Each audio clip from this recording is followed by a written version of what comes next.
Selamat malam, berjumpa kembali bersama saya Wong Ganteng Sak Donya. Mohon untuk tidak menyebutkan nama dan identitas dalam percakapan ini karena percakapan ini saya naikkan dalam konten YouTube. Gimana Mbak E?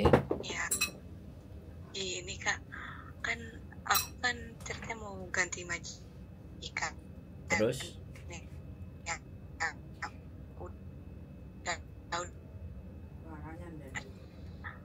Aku kan nanya sama agent yang di ini yang baru ini kan aku nanya, misalkan pulang Indo nunggu visa Indo boleh enggak? Terus kata dia nggak bisa, harus nunggu visa dulu di Hong Kong baru boleh pulang Indo, bilangnya kan kayak gitu. Emang sekarang peraturan kayak gitu ya Kak?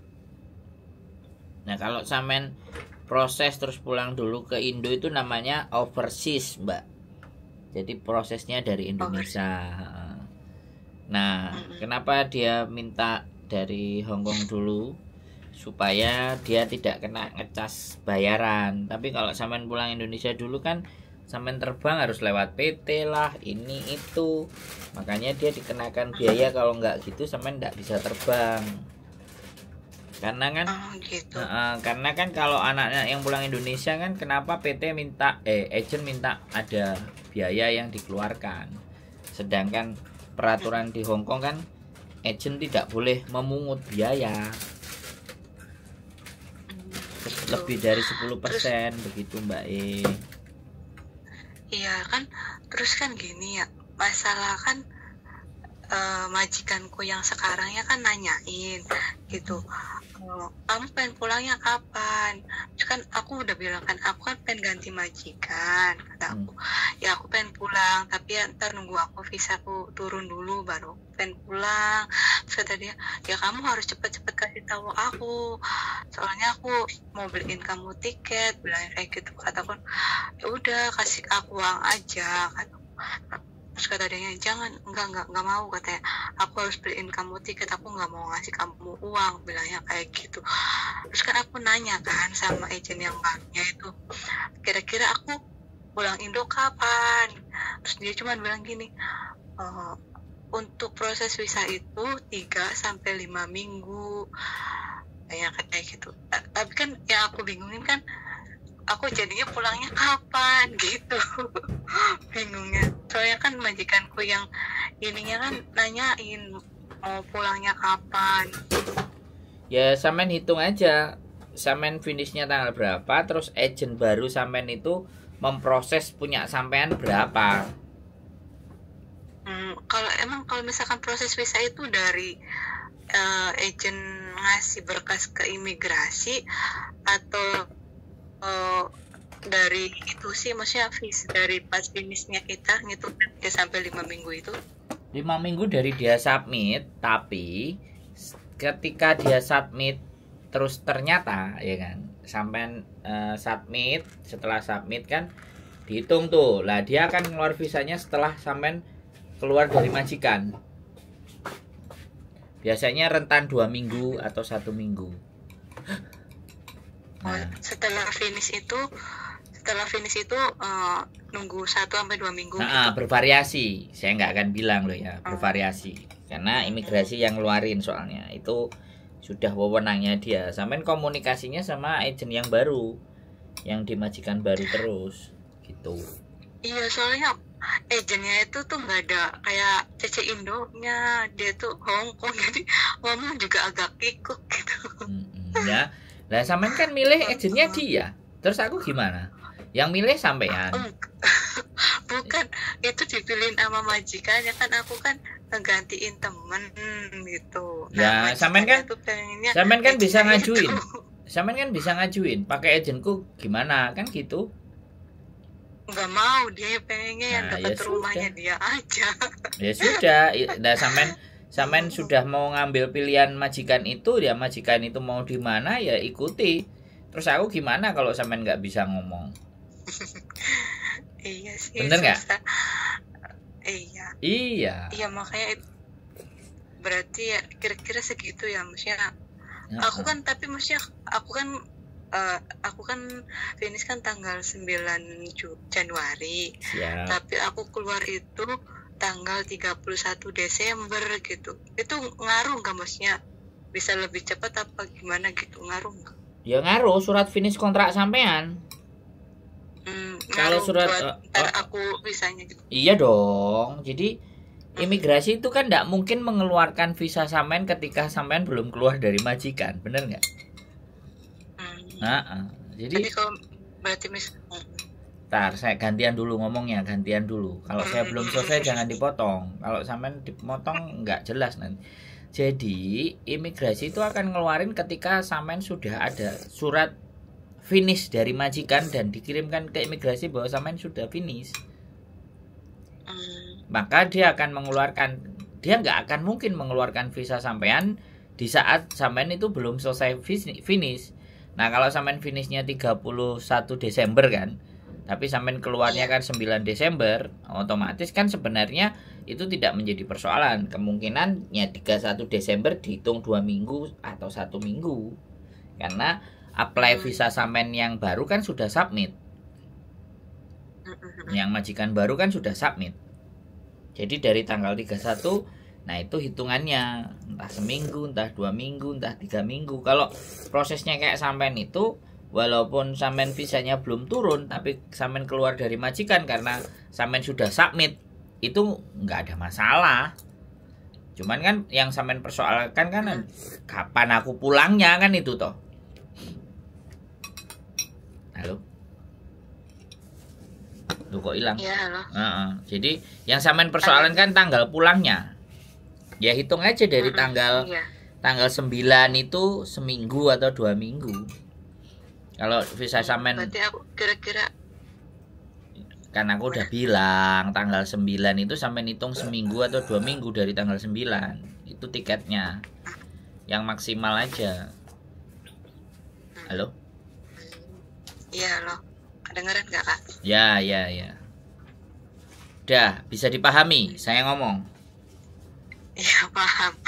Berarti kalau misalkan surat finish itu ntar kan aku pas aku keluar itu dikasih surat finishnya ke aku, apa misalkan aku ganti majikan dikasihnya langsung ke imigrasi kalau surat finish itu? Nah itu persoalannya agent lama sama majikan sama agent baru. Jadi maksudnya gimana? Ya sama agent baru sama agent lama sampean serahkan loh. Itu kan sampean yang pegang. Sampean mau kirim sendiri ke imigrasi juga boleh. Agent. Berarti misalkan aku kan keluar dari majikan gitu, ntar aku minta sama agent lama surat finishnya gitu. Bisa minta sama majikan, ya minta suratnya terus ditandatangani majikan bahwa sampean finish. Nah itu terserah sampean yang nganterin ke imigrasi juga boleh, agent baru juga boleh, agent lama juga bisa. Tapi agent lama kalau sampean nggak renew ya nggak ngereken. Iya sih. Berarti maksudnya kalau misalkan aku pengen langsung ngasihin ke imigrasi gitu, boleh. Boleh. Nggak apa-apa, maksudnya nggak apa-apa gitu. Nggak apa-apa, terus sampean juga pegang kopinya. Terus itu misalkan mau ke imigrasi kayak gitu, kemana? Maksudnya ke lantai berapanya gitu? Kan aku taunya kan di Wanca ya. Nah itu Wanca, iya kan di Wanca ya kayak. Lantai 2, loket piro pian? Lantai 2. 1 2 3. Loket 1 2 3. Siap. Iya. Boleh. Enggak ada masalah. Ya, Kak. Udah jelas. Enggak bingung kan? Pulangnya mau tanggal berapa kan enggak bingung. Enggak masalah, pulangnya itu setelah. Makanya kan kalau beliin tiket sama majikan kasih tahu kalau ada yang enggak pasnya, minta tolong agentnya kasih tahu ke saya alamat agentnya, biar nanti kalau maju atau mundurin sampean bisa sendiri, nggak usah tanpa dia. Kan yang tertera di nama itu kan sampean. Halo? Itu sampean denger aku ngomong nggak, Mbak? Halo. Sinyalnya sampean mumet. Iya, halo. Iya, soalnya aku di gunung. Nah, ya makanya kalau ya jangan di gunung kalau mau nanya, sampean ke kota dulu baru nanya. Jadi sampean kalau nanti mau dibelikan sama majikan, kasih restan 2 minggu dari taruhlah tanggal 9. Nah, dari tanggal 9 Januari. Nah, nanti kalau majikan sampean beliin tiket, sampean tanya juga agent travelnya di mana. Jadi kalau aku ada time schedule-nya mau maju ataupun aku mau mundurin, aku bisa cari agent travelnya. Bisa dipahami nggak? Iya. Jadi biar sampean nggak hangus, nggak buang-buang. Apalagi kalau tiketnya Cathay, tiketnya Singapore Airlines itu gampang banget untuk mereschedule. Yang penting 2 kali 24 jam sebelum terbang sampean sudah ada laporan. Jangan mendadak mau terbang sampai laporan. Nah, itu kemungkinan besar dan tipis untuk bisa bergeser. Tapi kalau misalnya 2 kali 48 jam kan sampean bisa memprediksi gitu. Atau kalau sampean nggak tahu, terpaksa nih nggak tahu agent travelnya, sampean bisa ke bandara, ke maskapainya, kode bookingnya dan semuanya sampai tinggal tunjukin aja. Itu solusi terakhir, karena kalau di bandara itu semua maskapai pasti ada dan pasti connect. Oh, bisa ya langsung ke bandara Bisa. aja ya, kalau misalnya Jadi mau reschedule. saya dulu kan gitu, saya aja naik pesawat Air Asia aja bisa kok, yang pesawat yang sebenarnya hangus, selama kita cancelnya sebelum 2 kali 48 jam loh ya. Tapi kalau sampean ngerti sistem online-nya, bookingnya dan semua online, sampean bisa maju mundurin online. Rata-rata kan teman-teman nggak pada memahami kan, tiket itu maju mundurin pakai online itu kan gimana, kan pastinya banyakan yang bingung gitu loh. Daripada bingung dan nggak ngerti situsnya Singapore Airlines atau situsnya Cathay Pacific, ya udah langsung aja ke bandara. Ya nggak mau. Misalkan Kenapa? Kayak Garuda gitu juga bisa reschedule. Ya bisa dong. Kalau pesawat mahal-mahal itu malah lebih gampang dan bisa reschedule-nya jauh lebih murah. Yang penting reschedule-nya nggak tahun depan gitu loh. Gitu loh. Kalau pesawat mahal-mahal itu lebih enak. Reschedule-nya paling bayar 100 sampai 200 Hongkong dolar. Tapi kalau kayak Air Asia itu dimundurin 1 bulan, saya nambahnya sampai 800 Hongkong dolar. Hampir 3/4-nya beli tiket baru. Oh, gitu ya. Nggak kalau masalah. Dimajuin. Nggak apa-apa, bisa. Ya pokoknya sampean Bisa. fix dulu keadaannya biar sampean nggak panik gitu loh. Ya benar, tanya dulu. Kalau nggak ngerti kan memang tanya.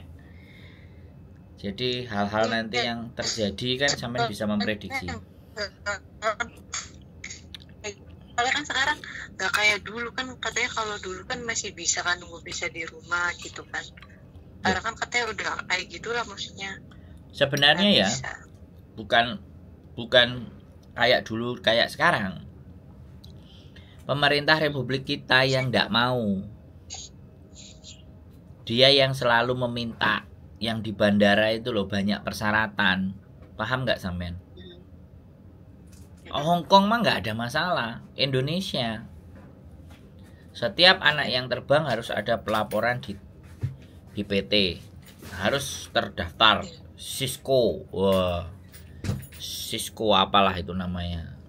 Nah, daftar online. Nah, kalau sampean nggak ada itunya atau surat dari PT-nya, sampean ditahan. Oh gitu. Iya. Kan di bandara sekarang TPPO itu loh, tindak pidana penjualan orang, penjualan manusia apa penjualan TPPO itu kan diketatin, Mbak. Jadi seperti itu, Mbak. Biasanya visanya turun. Visanya bentar aku ngomong dulu, Mbak. Biasanya visanya turun. Sampean jangan buru-buru nanya, dengerin dulu, sabar dulu, orangnya nggak sabaran. Jadi kalau sampean pulang pegang visa itu kan enak. Ya kan? Benar. Kalau sampean belum pegang visa pulang terus balik, mana visamu? Ini visanya, mana? Izinmu sama PT. Loh, aku kan finish, Pak. Aku cuti, boleh alasan begitu sebenarnya kalau sampean berani. Saya mau balik lagi ini ke majikan nih. Ini mana visanya ini? Loh kok enggak sama? Nah, kan dipermasalahkan. Berarti kamu ganti majikan, kamu harus rapor PT lah bla bla bla bla bla bla bla bla bla bla. Ujung-ujungnya sampean dimintain uang, kan repot. Iya. Ya tahu sendirilah kan. Nggak usah kita bahas bangsa kita itu kan nggak usah kita bahas, ya kan? Loh, ya kan pengetahuan buat sampean kan gitu loh. Segala-segalanya kalau tidak ada ini dan itu dan semuanya kan. Coba Hong Kong mah aman-aman saja, Mbak. Nggak menjadi persoalan. Iya, Hong Kong. Sekarang Indonesia yang lagi ruwet. Nah, aku aja ngirim paketan 2 bulan gak nyampe. Aku nggak ikut-ikut, Mbak.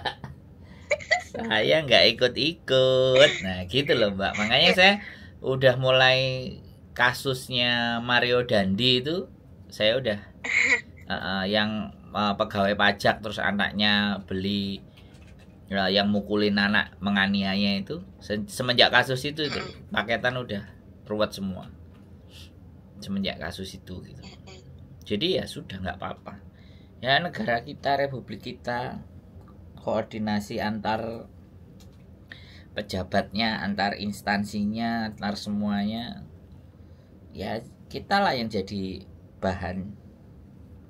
102 kontainer loh, Mbak, tertahan barangnya. Iya, makanya aduh aku gimana. Kemarin anak-anak pada makanya kalau sebenarnya teman-teman itu satu suara ya teriak-teriak juga kan, speak up gitu loh, ngomong ini resitnya semua. Tapi pemerintah kita, bea cukai dan perdagangan juga nggak mau tahu karena itu kan bukan atas nama TKW. Artinya gini loh, ya memang itu barangnya teman-teman PMI Hong Kong ya misalnya. Tapi kan itu dibawa oleh para kargo, perusahaan kargo. Ya itu urusannya perusahaannya kargo kan gitu. Siapapun yang bawa barang dari luar negeri kan negara kita tidak mau tahu. Nah, kargo itu kan bisnis karena minta duitnya sampean, bener kan? Nah, nek mintae duit sampean kan kenaan. Pebisnisnya oleh duit, negarane oleh duit gak? Nah. Bisa dipahami gak? Negarane gak ada. Kenapa? Gini. Anakku kan maksudnya kan pengen pulang Indo gitu ya. Terus persyaratannya apa aja tuh kalau misalkan pengen pulang Indo?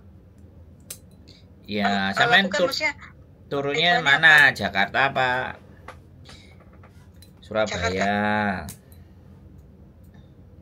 Turunnya Jakarta, balik juga Jakarta. Ya usahakanlah bawa BPJS biar nanti tidak dipermasalahkan. Saya rasa itu aja sih syaratnya. Yuk HP sampean nggak sampean daftarin atau beli kartu sama saya yang pulang Indo supaya dipakai di Indonesia. Maksudnya, sebulan bisa. Kartu apa itu? Kartu Indosat untuk Indonesia. Iya. Cara belinya gimana? Ya udah beli sama saya, ketemuan di MTR atau saya kirimin pakai pos, sampean transfer lo beres. Posnya sampean tambahi duitnya, ongkos posnya. Nyampe omae sampean nanti dimasukin ke HP. Terus roamingnya dinyalakan, nyampe Indonesia selesai, sudah on. 30 giga, waktunya 1 bulan. 30 giga. Saya kemarin itu ke yang maksudnya yang apa? Yang katanya suruh barcode itu. Ya, itu maksudnya itu nanti sampean boleh download ya kan, boleh download untuk custom clearance namanya. Tapi kalau sampean nggak mau download, nanti di Bandara Jakarta sampean tinggal isi aja. Sampean isi, sampean nggak bawa barang terlarang, sampean nggak bawa ini, sampean nggak bawa itu. Gitu boleh. Berarti cuman itu aja barcode, maksudnya cuman barcode aja, nggak ada pungutan apa gitu? Nggak ada pungutan. Paling nanti baliknya aja sama tanya BPJS. BPJS ada sih, kayak BPJS ada sih, kan dikasih sama PT itu waktu pas berangkat. Betul. Apalagi naiknya Garuda. Kalau naik Garuda itu BPJS itu pasti akan ditanyakan, Mbak. Tapi kalau selain Garuda nggak masalah. Saya tahu saya loh ya. Iya. Oke. Ada lagi yang mau ditanyakan? Ya kalau masalah kartu nanti aku inilah. Soalnya kan masih agak lama juga kan. Nggak ada masalah. Calling lagi. Kontak aja. Yang penting nggak usah bingung, nggak usah gitu khawatir. Ya, sudah jelas ya. Ngatur tiketnya, turun visanya, jaraknya bagaimana, nanti bagaimana, seperti apa solusinya, kan sampean udah paham kan? Iya paham, jelas banget sekarang sih. Artinya nggak boleh bingung. Ya, kalau sampai nelpon saya terus nggak dapat kejelasan, tak tutup aja channelku, Mbak. Bahaya gitu kan. Jadi kayak gitu ya, Mbak. Cukup. Ada lagi yang kira-kira mau ditanyakan lagi? Udah, Kak, makasih Kak, udah jelas cukup banget. Oke, siap. Nah, sehat selalu ya, semangat Mbak. Yuk, bye-bye. Ya, semangat, bye-bye. Oke, teman-teman semuanya, ya, Mbaknya mau pulang, persiapan ABCD. Nah, ini saya seneng penonton konten saya sekarang sudah mulai memahami bahwa sebelum menghadapi persoalan, dia bertanya dulu, cari-cari info dulu. Bukan nanti ketika udah kena masalah, misalnya aku nggak bisa terbang gara-gara ini, terus telepon, wah jadi rame gitu kan. Jadi seperti itulah menurut saya. Apapun ceritanya, tetap semangat, tetap selalu belajar, dan keep stay tune my YouTube channel, and see you next video. Bye bye.